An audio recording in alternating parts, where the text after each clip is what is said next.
Sir मेरे पापा नोएडा में जॉब करते हैं और हमें दिल्ली में 25 साल हो गए हैं। 25-26 साल से मेरे पापा यहीं जॉब करते हैं, प्राइवेट जॉब। तो वो सेल्समैन है मेरे पापा।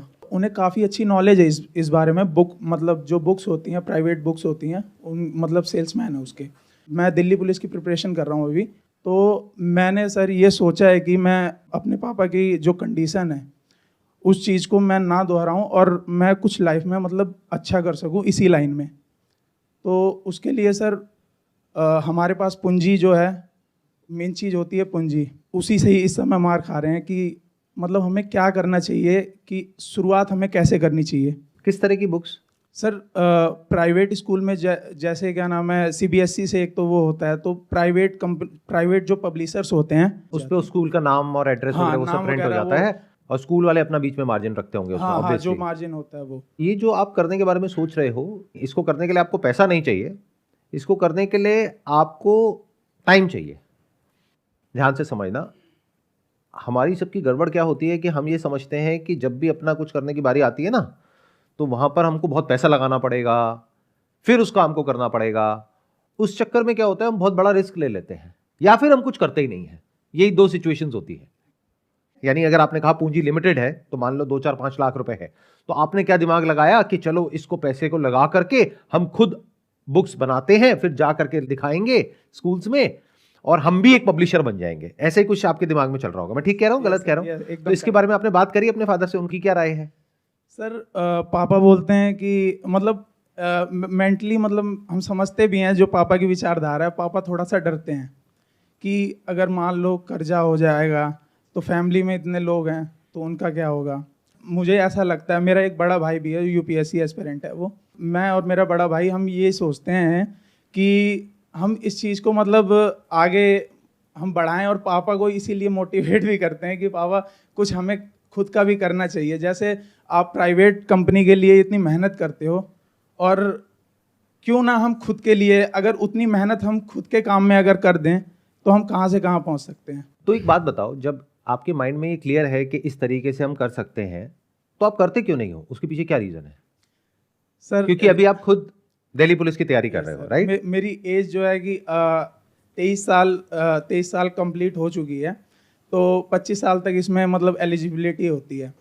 तो ये मेरा आखिरी अटेम्प्ट है इसमें। तो मैं ये सोचता हूँ कि मेरा अभी एग्ज़ाम है, 14 तारीख से स्टार्ट है दिल्ली पुलिस कांस्टेबल का। तो मैं ये सोचता हूँ कि अभी एज है तो एक लास्ट ट्राई क्यों ना कर लूँ मैं। अभी आपकी जो फर्स्ट दिल्ली प्रेफरेंस पुलिस है that is Delhi police. Yes अगर उसमें नहीं होता है तो आप इसके बारे में सोच रहे हो, यस राइट? यस। ये कब तक क्लियर हो जाएगा आपको कि उसमें आपका हुआ या नहीं हुआ? 3-4 महीने में क्लियर हो जाएगा। 3-4 महीने में आपको क्लियर हो जाएगा, रिजल्ट हाँ आ जाएगा। हाँ कि मतलब हो 4 महीने बाद गया। आपको पता लग जाएगा हुआ या नहीं हुआ। तो हाँ दोनों ये सिनेरियो को पकड़ लेते हैं। हो गया तो प्रॉब्लम ही नहीं है, तब तो आप आगे अपना बढ़ो जो भी करना है।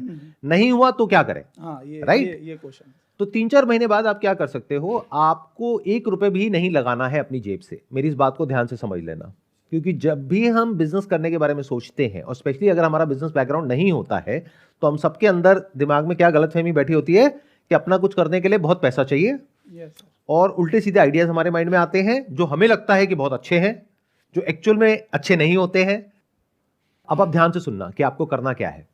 आपको अपनी जेब से 1 रुपए भी नहीं लगाना है। हजारों पब्लिशर्स हैं जो ऑलरेडी इस तरह का काम कर रहे हैं। तो आपके फादर कहीं पे जॉब कर रहे हैं, यस सर। उनको बिल्कुल भी इसमें इन्वॉल्व नहीं करना है। क्यों? क्योंकि जॉब से कुछ रेगुलर इनकम आ रही है, उससे आपका घर चल रहा है, तो उनको बिल्कुल भी परेशान नहीं करना है। अगर आपका ये क्लियर नहीं हुआ, जो भी आप अभी एग्जामिनेशन देने वाले हो 4 महीने बाद, तो आपको क्या करना है, आपको उन पब्लिशर्स के पास में जाना है जहां आपके फादर का डायरेक्ट कोई कनेक्शन नहीं है। क्योंकि अगर आप वहां पे गए जहां पे आपके फादर का कनेक्शन है, तो हो सकता है उनकी जॉब के ऊपर किसी तरह का कोई क्वेश्चन मार्क आ जाए या किसी तरह का कोई रिस्क आ जाए। करेक्ट। वो कंपनी बोलेगी कि नहीं, जब आप जॉब कर रहे हो तो आप ये कैसे कर सकते हो। आपको क्या करना है कि जो भी ऐसे पब्लिशर्स हैं उन सबसे जा करके मिलना है और अपना बढ़िया सा विजिटिंग कार्ड बनवाना है। उनको बोलो कि हमारे ऑलरेडी कनेक्शंस हैं बहुत सारे स्कूल्स में, और आपके फादर को यह भी पता है कि कैसे अपॉइंटमेंट लेते हैं प्रिंसिपल के साथ में। 25 साल से वो यहाँ पे इसी लाइन में ही है। हाँ, उनको ये भी पता है अपॉइंटमेंट कैसे लेते हैं प्रिंसिपल के साथ में, कैसे डायरेक्टर से मिलते हैं, कैसे जो ट्रस्टीज हैं उनसे मिलते हैं, कैसे ओनर से मिलते हैं, कैसे अपने आप को प्रेजेंट करते हैं, कैसे नेगोशिएशन होती है, कैसे पेमेंट होती है, क्या गलतियां होती है, क्या सही होता है, अंदर की बात उनको सब पता है।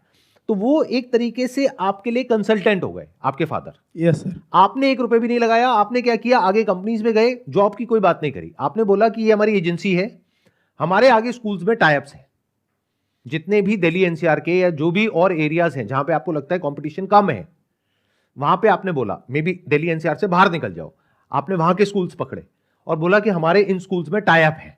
अब उन्हें तो नहीं पता कि टाई अप है या नहीं है, उनको बोला कि अगर हम आपकी जो बुक्स हैं वो वहां पर जाकर के सेल करते हैं तो उसमें हमारा कितना कमीशन होगा।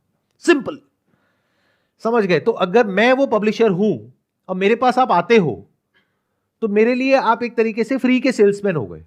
तो मैं कभी भी मना नहीं करूंगा। अब जॉब में और इस तरह से काम करने में क्या फर्क है, ध्यान से समझो। अगर आप जॉब करते एक पब्लिशिंग कंपनी में जैसे आपके फादर करते हैं, तो वहां पर क्या होता है, एक तो सैलरी मिलती है, प्लस जो कमीशन मिलती है वो बहुत कम होती है, मानो 1% 2% ऑफ द सेल्स। बट जब आप इस तरह से काम करोगे जिसकी मैं बात कर रहा हूं, यानी आप सैलरी नहीं ले रहे हो, तो अब आप एक तरीके से पार्टनर हो गए उस पब्लिशिंग कंपनी के।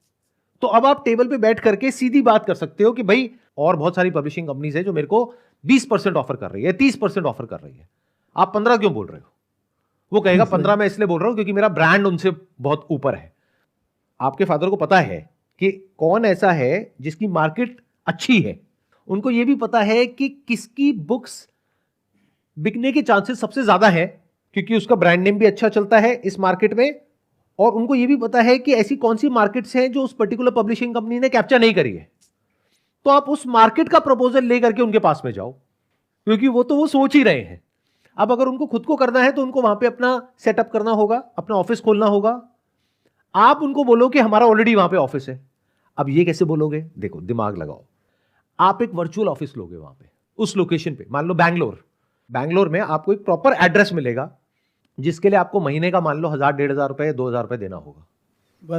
बस 1000 आपके विजिटिंग कार्ड पे प्रॉपर एड्रेस के साथ में आपकी कंपनी का नाम आया, ऑफिस का एड्रेस आया, बैंगलोर में यहां पे हमारा ऑफिस है, और आप बोलोगे कि हमारी एजेंसी है जो ये काम करती है, वहां पे आगे बहुत सारे स्कूल्स में टाई अप है हमारा और हम ऑलरेडी कर रहे हैं। क्योंकि प्रॉब्लम क्या होती है, देखो मैं बताता हूं, it's like a chicken and egg situation. Business में एक बहुत बड़ी प्रॉब्लम क्या होती है कि जब तक आपको कोई पहला काम नहीं मिलेगा तब तक आपको कोई काम नहीं देगा, और जब तक कोई काम नहीं देगा तब तक काम नहीं मिलेगा। तो द मोमेंट यू से कि अभी हम नया नया वहां पे शुरू कर रहे हैं, तो कहेंगे नमस्ते भाई साहब, बड़ा अच्छा लगा आपसे मिल करके, बाहर निकलिए। आप क्या करेंगे, वहां पर जाएंगे, अपना विजिटिंग कार्ड देंगे, बोलेंगे कि मैं इस कंपनी का डायरेक्टर हूं और एक और डायरेक्टर है, वो ये है। एक तरीके से सर इमेज क्रिएट, राइट, आपने एक तरीके से एक इमेज क्रिएट करी कि हमारा बैंगलोर में ऑफिस है। अब उन्हें नहीं पता कि वो एक्चुअल ऑफिस है या वर्चुअल ऑफिस है, वो तो जब वहां जाएंगे तब उनको पता लगेगा। और वो क्यों जाएंगे अगर उनका दिल्ली में ऑफिस है तो, समझ गए? तो अब उनके लिए आप एक नई मार्केट खोलने की अपॉर्चुनिटी लेकर के जा रहे हो। तो अब क्या होगा कि आप उनको जब इस तरीके से प्रेजेंट करोगे, अब मैं बैंगलोर का एग्जांपल दे रहा हूं, that could be Mumbai, that could be somewhere in UP, that could be somewhere else, whatever, वो आपको देखना है कि ऐसी कौन सी मार्केट है जहां पर वो जाना चाहते हैं लेकिन अभी उनकी कोई प्रेजेंस नहीं है वहां पर। तो आप कह रहे हो कि वो प्रेजेंस पूरी हम बिल्ड करेंगे आपकी, हम आपसे कोई सैलरी नहीं लेंगे। The moment you take a salary, तो आपकी जो अपसाइड है वो लिमिटेड हो जाती है। मेरी इस बात को ध्यान से समझ लेना। लाइफ में हमेशा याद रखो, गिव एंड टेक चलता है। आप कुछ पाते हो, कुछ खोते हो। तो सैलरी में आपको क्या मिलता है, एक सिक्योरिटी मिलती है कि चलो महीने का 20,000 रुपए तो आ ही रहा है। Yes sir. लेकिन अगर आप महीने का 5 लाख कमा सकते हो तो वो पॉसिबिलिटी पे बहुत बड़ा क्वेश्चन मार्क लग जाता है। Yes sir. क्योंकि जिस आदमी की सैलरी 20,000 है उसको कंपनी 5 लाख इंसेंटिव नहीं देने वाली। बट अगर कोई उस कंपनी का डिस्ट्रीब्यूटर है तो साइकी ऐसी होती है कि डिस्ट्रीब्यूटर है ना, तो 2-4-5 लाख से कम में कहां काम करेगा। करेक्ट। उसका भी तो अपना खर्चा है, उसका अपना ऑफिस है, उसको नहीं पता वर्चुअल है, राइट? तो उसका अपना ऑफिस है, उसका अपना स्टाफ है, उसका अपनी पूरी की पूरी टीम है। आप ये बात बोल भी सकते हो उनको कि भाई हमारी बहुत बड़ी टीम है, ऑफिस है, खर्चा है, एक्सपेंस है, तो उसके लिए हमको ये 15% में काम नहीं चलने वाला जो आप ऑफर कर रहे हो, हमें कम से कम 30% चाहिए। वो कहेगा नहीं 30 तो हम किसी को भी नहीं देते, चलो 25 में डन। तो 25% मतलब क्या हुआ कि अगर एक ऑर्डर एक स्कूल से आपको मिलता है, जिस स्कूल में मान लेते हैं एवरेज बच्चे हैं 1000, तो एक बच्चे से ऑन एन एवरेज कितना पैसा लिया जाता है? सर बुक की रेंज होती है 200 से 250 रुपये एक बुक की। और टोटल कितनी बुक्स होती हैं? टोटल सर किसी में 6, किसी में 8। मतलब एवरेज आप पकड़ लो तो 1000 से 1500 रुपए यस सर। एक बच्चे से, एक साल पे। हाँ यस सर। तो 1000 इंटू 1000 आप करते हो तो 10 लाख का ऑर्डर हो गया। Yes sir. और एक बार आपने किसी स्कूल को पकड़ लिया तो हर साल के लिए आपका हो गया। Yes sir. मेरी बात समझ आ रही है? तो 10 लाख पे अगर आपको 25% मिल गया तो आपको कितना मिला? 2.5 लाख रुपए। 25 छोड़ो, 20 भी मिला तो 2 लाख एक स्कूल से। Yes sir. अगर ऐसे 10 स्कूल आपके पकड़ में आ गए तो 20 लाख रुपए। बुरा तो नहीं है मेरे ख्याल में। बहुत बढ़िया है सर। आपने एक कहावत सुनी होगी, you don't have to reinvent the wheel, कि मतलब जो व्हील बन चुका है उसको वापस से री इन्वेंट क्यों कर रहे हो? इन अदर वर्ड्स, कि अगर पब्लिशिंग कंपनीज ऑलरेडी हैं जिनका चैलेंज ये है कि उनके खर्चे बहुत हैं लेकिन सेल नहीं है, यस सर, तो आप उधर जाकर के फंस क्यों रहे हो? यानी कि अपनी खुद की पब्लिशिंग के चक्करों में क्यों फंस रहे हो? क्यों पैसे लगा रहे हो? जिन लोगों ने पैसा लगाया हुआ है ऑलरेडी और वो फंसे हुए हैं, उनको चाहिए सेल। Yes sir.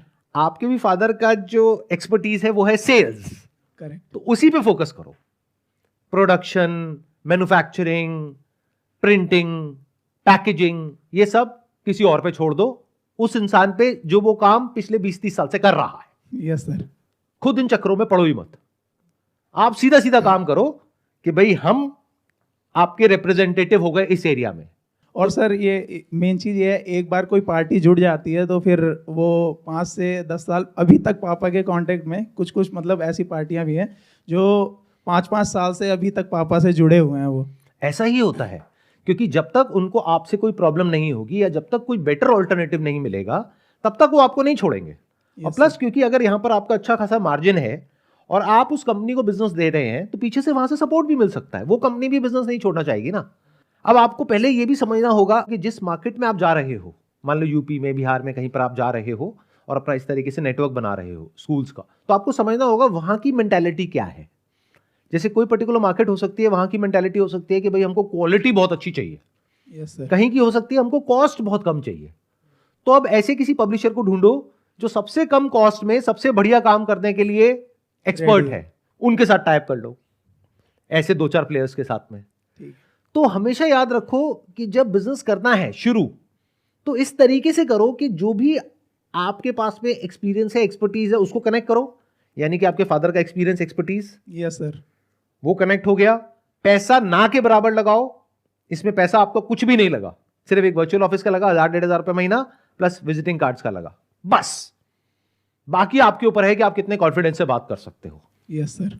उसमें आपको आपके फादर ट्रेन कर सकते हैं। सर उसके लिए बड़ा भाई है, तो बड़े भाई के पास में भी बीच बीच में टाइम होगा तो आप दोनों साथ भी जा सकते हो। सर उसकी publishers से मतलब मिलने। इंग्लिश और मतलब फ्लुएंट उसकी अच्छी है, तो जो बड़े बड़े स्कूल हैं तो उसके लिए वो भी रेडी है। मतलब आप दोनों कर सकते हो और ये काम आप पार्ट टाइम पे भी कर सकते हो, क्योंकि कोई जॉब नहीं है ना। तो साथ साथ में अपनी आप तैयारी कर सकते हो। Yes sir. आपके भाई भी अपनी तैयारी कर सकते हैं और साथ साथ में ये भी कर सकते हैं। जब ये काम चल जाएगा तो बाकी सब छोड़ के इस पे और ध्यान लगाओ। आपको मिला, सॉल्यूशन मिला? सर बहुत अच्छा सॉल्यूशन मिला। Wish you all the best. Thank you.